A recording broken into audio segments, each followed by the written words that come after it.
Alors, dans cette vidéo, je vais montrer cette veste sans manches chauffante. C'est sa particularité. Et dire ce que j'en pense, elle chauffe dur, hein, elle chauffe bien. On va avoir un système de chauffe qui va pouvoir être réglé depuis les boutons en façade. Par exemple, ici, on est sur du 40-45 degrés.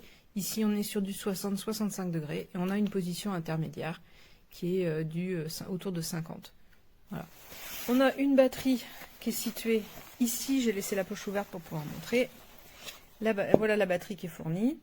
Voilà, c'est une batterie qui envoie un peu plus que du 5 volts pour pouvoir justement bien chauffer et rapidement. Et là, on va sentir, on a une zone de chauffe ici qui est bien marquée. Là, ça chauffe bien. On en a une autre ici et ici pour le haut du dos. Et on en a au niveau des épaules. Voilà. Hop. Pas de poche intérieure en dehors de celle-ci. On va avoir des poches ici à l'extérieur. Voilà.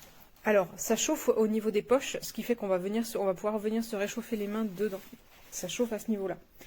On peut évidemment n'utiliser qu'une des zones de chauffe, auquel cas ça durera plus longtemps. L'autonomie est de 2 heures quand on chauffe tout à fond, jusqu'à 6 à 8 heures quand on utilise le mode froid, qui est déjà à 40 degrés, hein, donc ça suffit déjà bien souvent.